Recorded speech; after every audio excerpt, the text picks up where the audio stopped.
Mic লাগবে?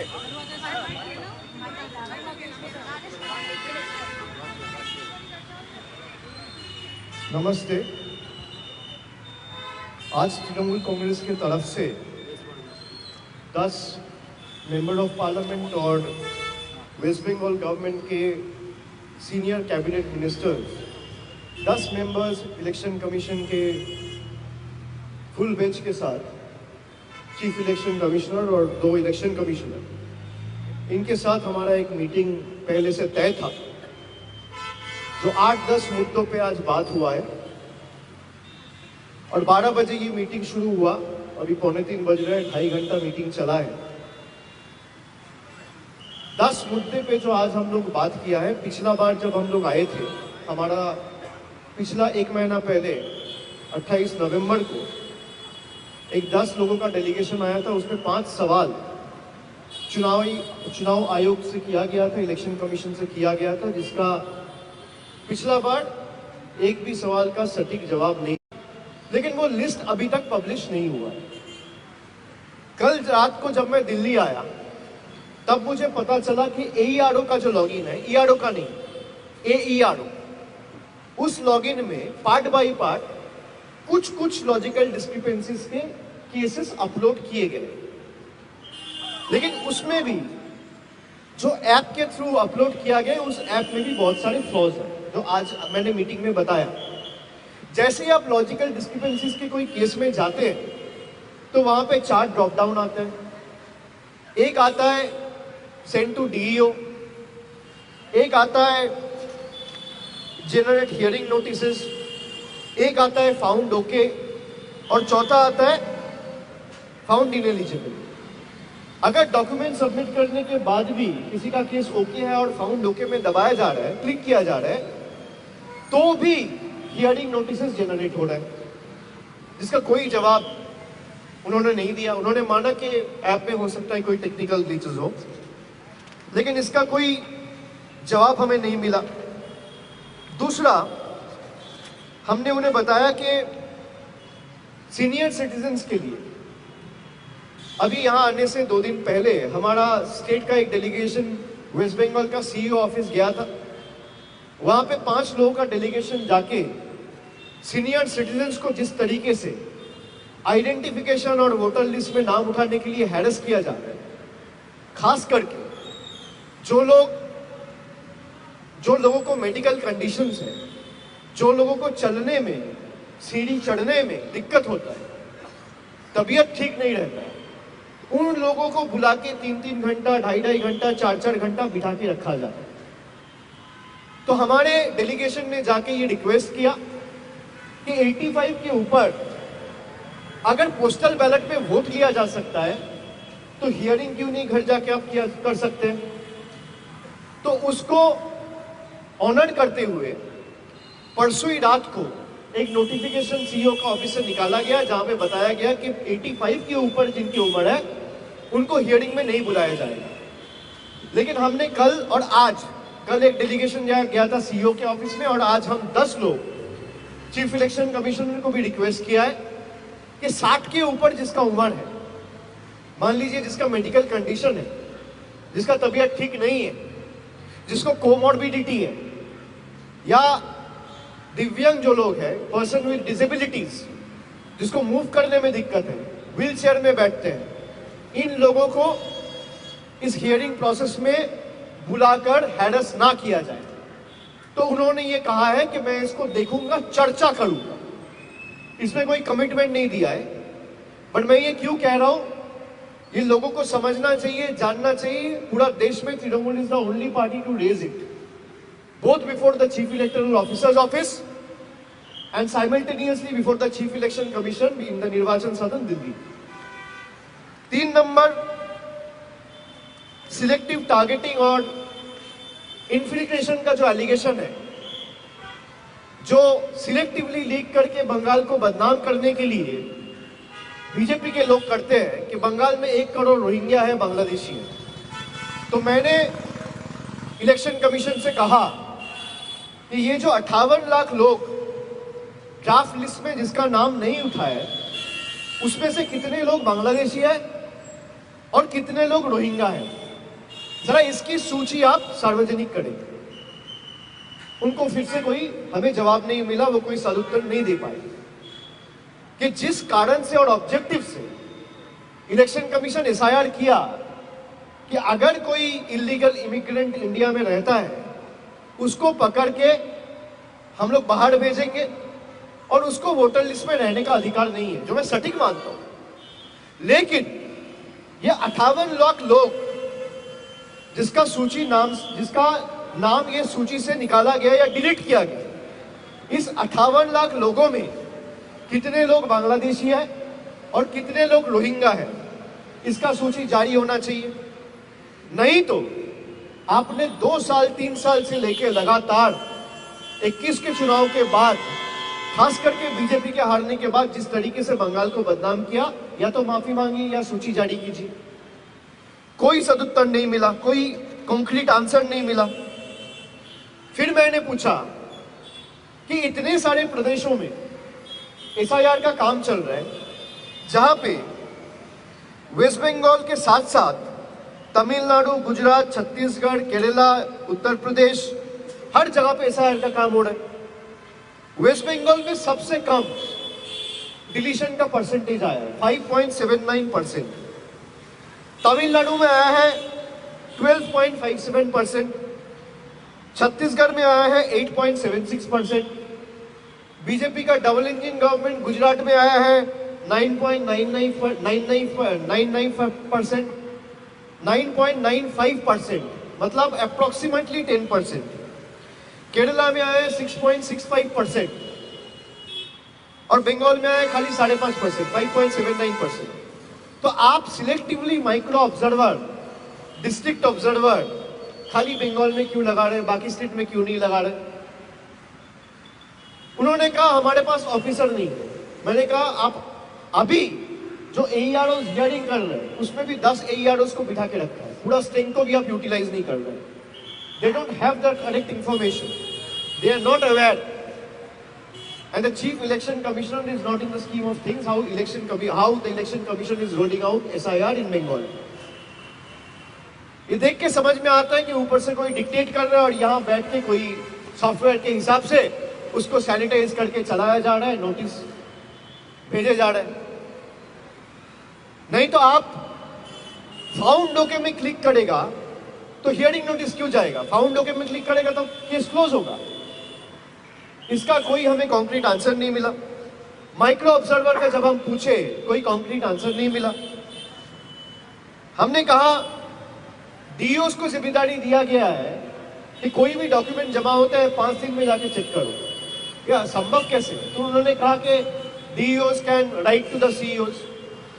फिर भी जरा आप मुझे बताइए कि मैंने अपने बीएलओ को एक डॉक्यूमेंट दिया कि मैं बंगाल का वोटर हूं, अभी मेरा उम्र हो सकता है 35 साल हो, 40 साल हो, 45 साल हो, लेकिन जब मैं 10th क्लियर किया था तो हो सकता है मैं तमिलनाडु से किया था या राजस्थान से किया था या दूसरा कोई स्टेट का कोई स्कूल से किया था, कॉलेज कोई यूनिवर्सिटी से किया था, तो बंगाल के बाहर हो।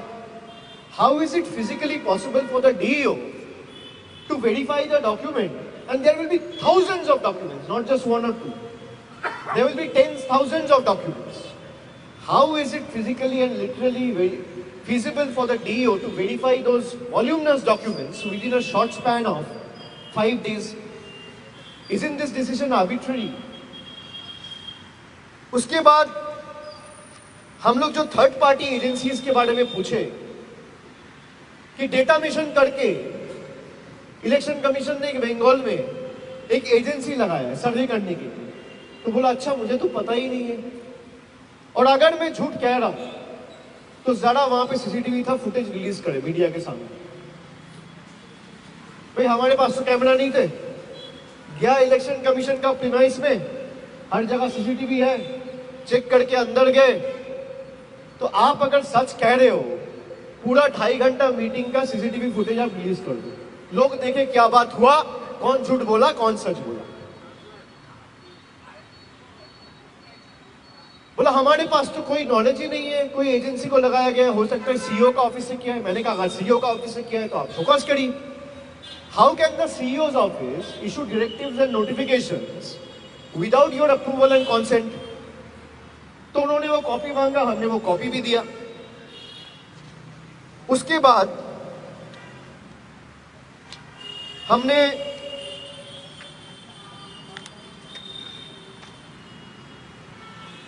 ये जो ERO से बिना पूछे नाम डिलीट किया जा रहा है बैक एंड से सॉफ्टवेयर करके, इसके लिए उनसे सवाल पूछा कि कोई सॉफ्टवेयर यूज करके बिना फॉर्म 7 फिल किए इलेक्टोरल प्रोसेस में कैसे बैक एंड से आप नाम डिलीट कर सकते?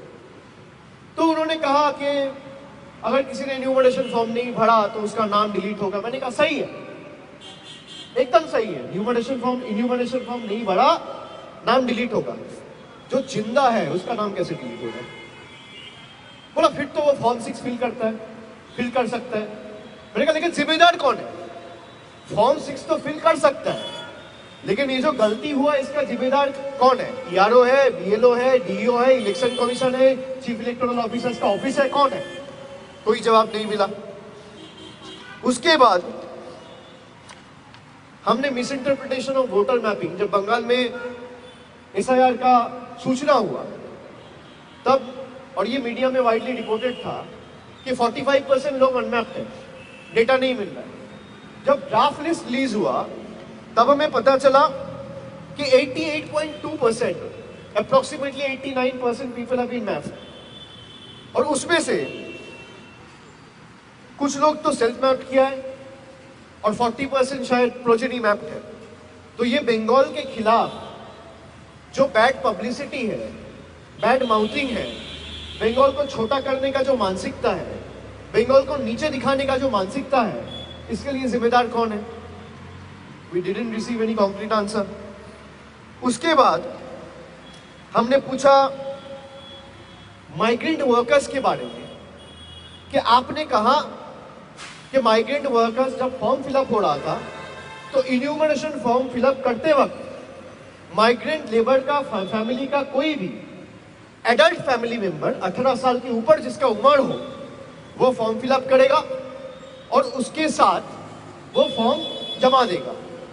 तो माइग्रेंट लेबर को खुद आने का जरूरत नहीं है। मान लीजिए किसी का घर है हुगली में और वो काम करता है कहीं बाहर में, तमिलनाडु या पंजाब में, तो हियरिंग में आप उसको फिजिकली बुला के हैरेस नहीं कर सकते। के लिए उन्होंने भी बोला है कि भाई हियरिंग वेन्यूज को मैं डिसेंट्रलाइज करूंगा और DMs के पास और DEOs के पास के डिस्क्रिप्शन है, they can use their own description and increase the number of venue. तो ये चीज स्टेट को उन्होंने लिखित में दिया नहीं था, आज मुझे बोला, पता चला, तो we will look into it कि अगर हियरिंग वेन्यूज बढ़ाया जा सकते हैं तो लोगों को दिक्कत नहीं होगा। उन्होंने बोला कि आपके BLA 2 क्यों हियरिंग वेन्यू में जाएगा? मैंने बोला क्यों नहीं जाएगा? अगर BLA 2 बूथ में बैठ सकता है, पोलिंग स्टेशन में बूथ का एजेंट बैठ सकता है पार्टी का, जब आप इन्यूमरेशन फॉर्म डिस्ट्रीब्यूट कर रहे हैं तब BLO के साथ BLA 2 जा सकता है, तब हियरिंग में BLA 2 क्यों नहीं जाएगा? बोला नहीं जाना चाहिए। मैंने बोला ठीक है नहीं जाएगा, आप सर्कुलर इशू करो। बोला मैं सर्कुलर इशू नहीं करूंगा। मैं बोला सर्कुलर इशू नहीं करेगा तो BLA 2 रहेगा। अब ये जो जोर जबरदस्ती मानसिकता, वो सर्कुलर इशू इसलिए नहीं कर सकता क्योंकि circular will be challenged in the court of law. अगर आप ओरली बोलते हैं उसका कोई वैल्यू नहीं है। तो अगर इलेक्शन कमीशन को लगता है कि भाई BLA 2 नहीं रहेगा, और मैं ये दोबारा दोहराना चाहता हूं, यही सब गलती कांग्रेस ने किया है। आम आदमी पार्टी दिल्ली में पकड़ नहीं पाया, बिहार में RJD कांग्रेस पकड़ नहीं पाया, इसलिए बीजेपी 88% का स्ट्राइक रेट लेके जीता है। बीजेपी महाराष्ट्र जीता है, स्ट्राइक रेट है 88%। बीजेपी दिल्ली जीता है, स्ट्राइक रेट है 88%। बीजेपी बिहार जीता है, स्ट्राइक रेट है 88%। ये कोइंसिडेंस लगता है आपको? वोट चोरी तो यहां हो रहा है, वोट चोरी EVM में नहीं हो रहा है। ये मैं दोहरा देता हूं, ये EVM जो भी कहता है जिसको चुनाव कराना आता है वो वोटर लिस्ट में नजर दे, वोटर लिस्ट में चोरी हो रहा है। और यही चीज कोई और पॉलिटिकल पार्टी पकड़ नहीं पाया। अगर कोई पॉलिटिकल पार्टी कांग्रेस ये पकड़ लिया होता, हरियाणा से, महाराष्ट्र से, न्यू दिल्ली से, बिहार से, चारों स्टेट में बीजेपी हारती। वो व्हाट्सएप के बेसिस पे डायरेक्शंस दे रहे हैं.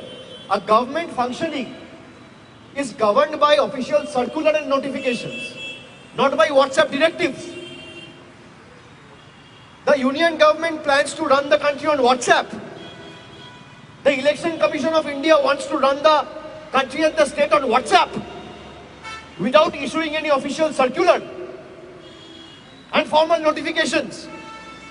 What is compelling them from issuing notification, from issue and notification? Because they know if we issue a notification, all political parties in the country, including us, will have the right to challenge it in the court of law. That is why they are not doing it.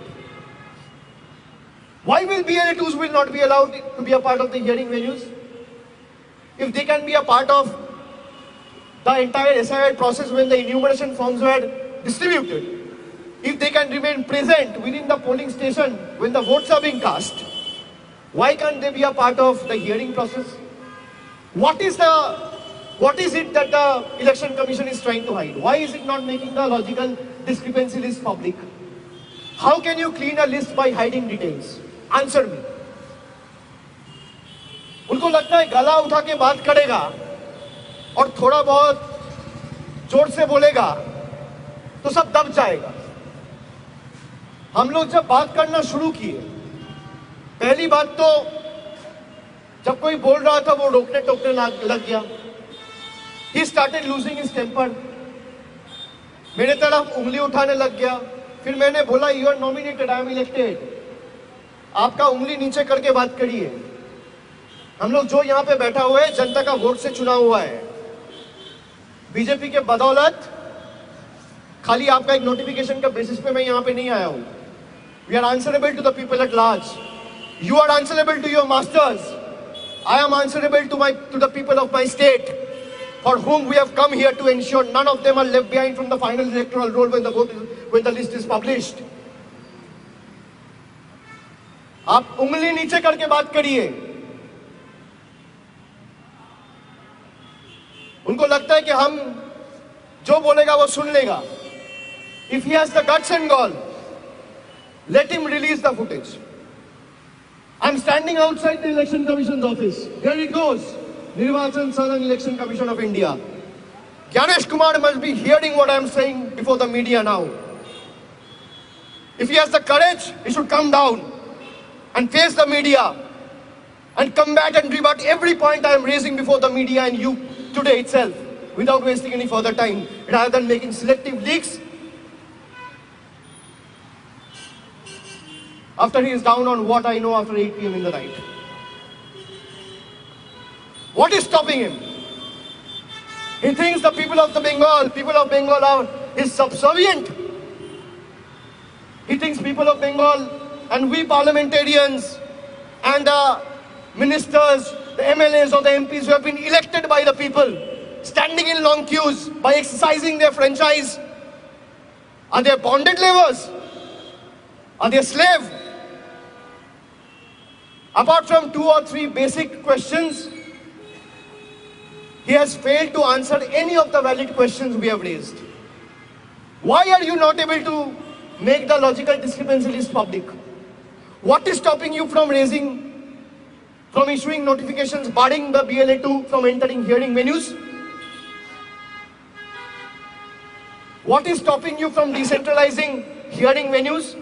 What is stopping you from issuing orders to give relief to old age people, especially senior citizens? Because as per the government standards, both state and center, senior citizens are the ones who are above the age of 60. And especially the ones who are living with medical conditions, who are medically vulnerable, who are living with comorbidities, PWDs. Why will they go in a hearing venue and wait hour after hour?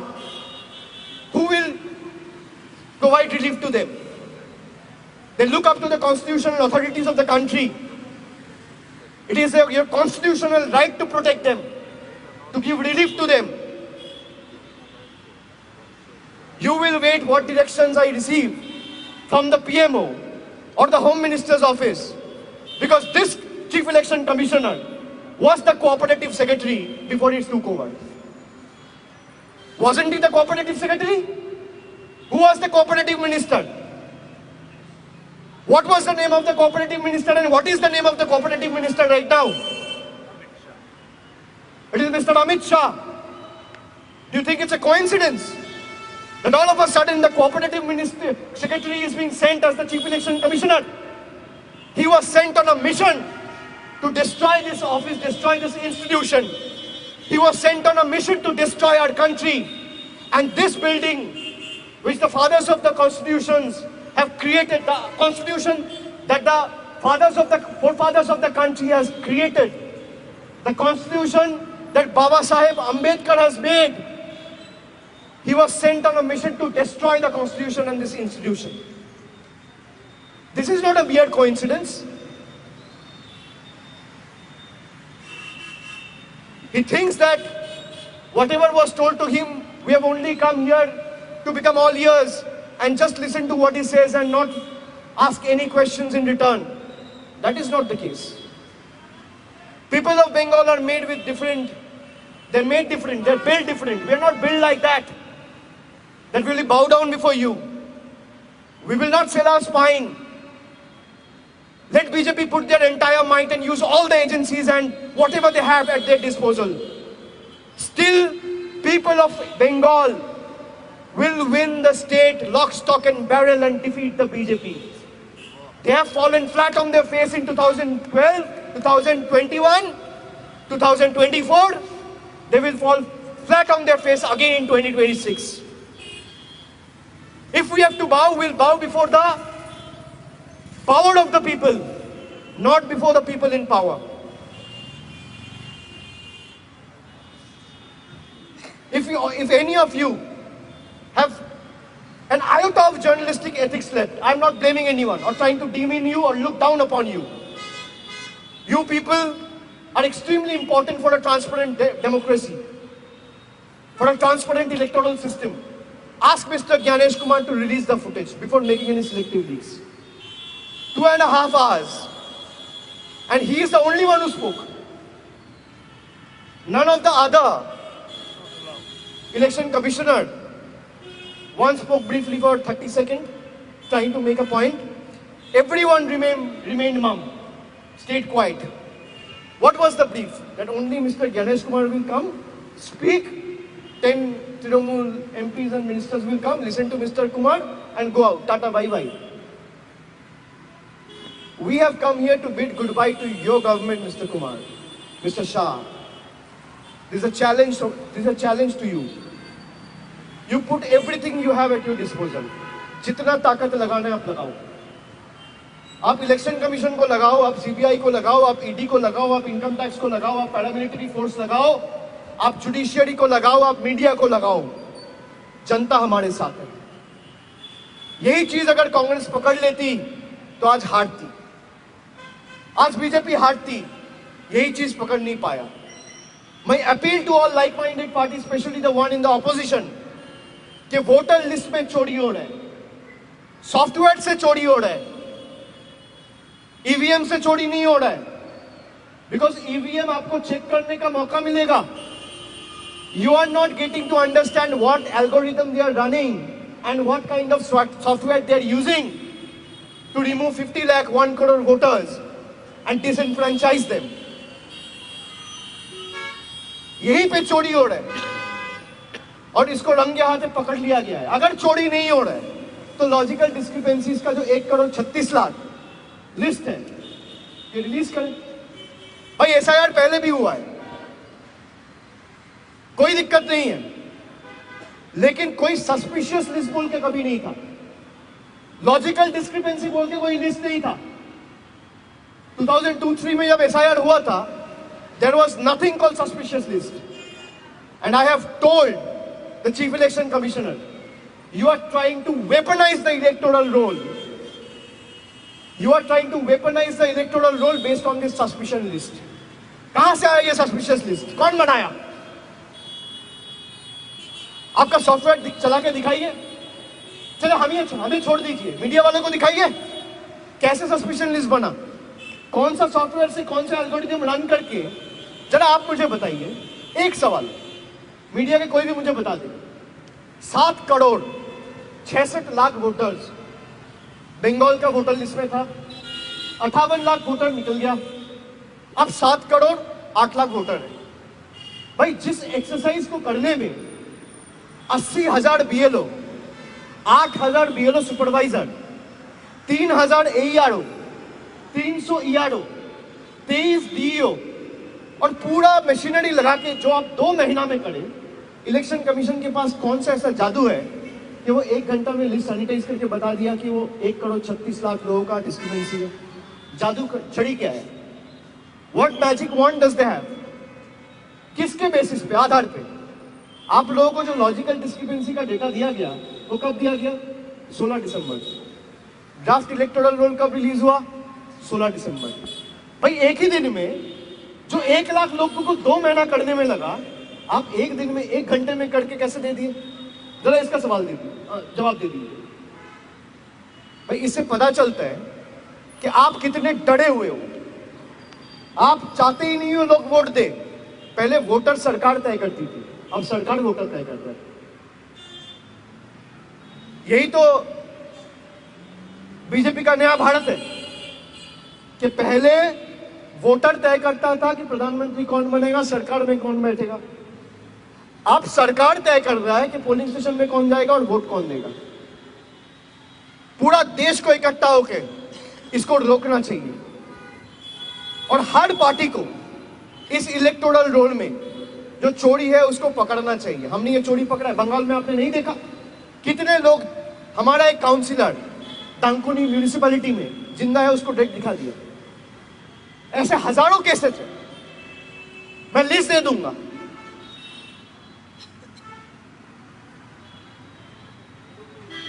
जब आप press conference करें SIR के time में, तब आपने बोला कि भाई रिलेटिव की जगह पे चाहे आपका चाचा हो, आपका पिताजी हो, कोई भी उस जनरेशन को तो आप डाल सकते हो। अभी आप रिलेटिव की जगह पे देखो, माँ बाप छोड़ के कुछ नहीं आते। तो मैंने पूछा, बोला नहीं, वो पत्रकारों को मैंने अलग जवाब दिया था। क्या जवाब दिया था? भाई आप या तो 2 महीना पहले जो कहा था वो झूठ है, या आज जो कह रहे हो वो झूठ है। दोनों सही तो नहीं हो सकता।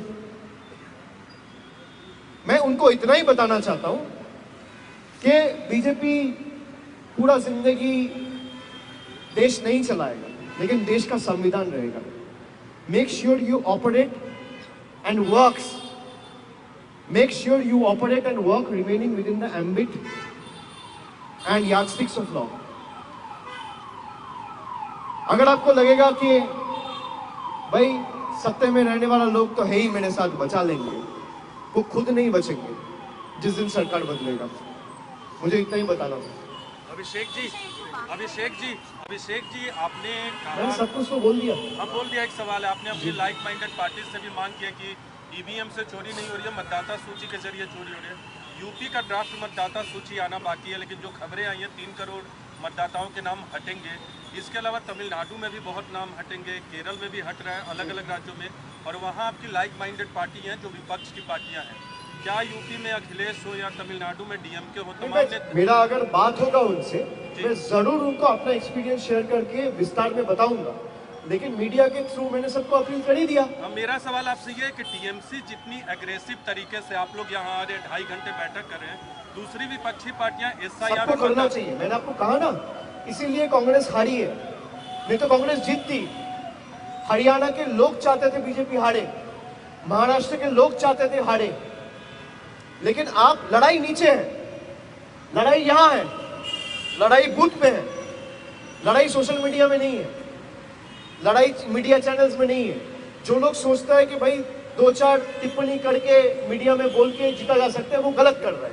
आपको लड़ाई यहां लड़ना है और नीचे बूथ पे रहना है, ग्राउंड पे लड़ रहा है। तो अगर जो लड़ेगा वो जीतेगा, और जनता तो देख ही रहा है, सब जनता मालिक है, जनता तय करेगा। लेकिन मेरा अनुभव ये है कि अगर आप ठीक से लड़ोगे तो चाहे बीजेपी कितना भी ताकत लगा ले, वो जीत नहीं सकता, क्योंकि कौन जीतेगा ये बीजेपी नहीं, जनता तय करता है। यूपी में जो ड्राफ्ट आना था वो कल आना था, 6 तारीख को कर दिया गया। उस पर अखिलेश यादव ने कहा है कि ये अलग तरह की एक कोशिश हो रही है कि वोटरों को बढ़ाया जा रहा है। साजिश के तहत वो चुनाव पे आरोप लगा रहे हैं। आपको लग रहा है कि तमाम चीजें भी साजिश तो हर जगह हो रहे हैं, साजिश को पकड़ना तो पड़ेगा, खाली आरोप लगाने से नहीं होगा। मैं आपको वही कह रहा हूं कि हम लोग ने तो साजिश पकड़ लिया और दिखा दिया, और आपको कह रहा हूं भाई दिखा दीजिए सीसीटीवी फुटेज, कौन सही है कौन गलत है। हम लोगों ने BNA 2 आप कह रहे हो नहीं ला सकते, यही तो ट्रिक है। वो सर्कुलर नहीं इशू करेंगे, व्हाट्सएप पे चलाएंगे। अब दूसरे पार्टी के लोग मान लेते हैं, तृणमूल नहीं मान रहे। We will go as per the law, not what directives they issue on WhatsApp. Abhishek ji, Rahul Gandhi जो है जिस बात का जिक्र कर रहे हैं कि वो भी वही करें कि वोटर लिस्ट में वोट चोरी हरियाणा का उन्होंने वोटर मैं मेरा सभी पॉलिटिकल पार्टी के, क्या साथ में जो है बंगाल में आप जो चाहेंगे कि कांग्रेस आप उसके साथ चीजें बढ़ाएं? नहीं मैं ये कह रहा हूं कि मेरा सजेशन है हर पॉलिटिकल पार्टी को, मेरा जो मतलब मेरा जो अंडरस्टैंडिंग है, मेरा जो अनुभव है कि चोरी वोटर लिस्ट में हो रहा है।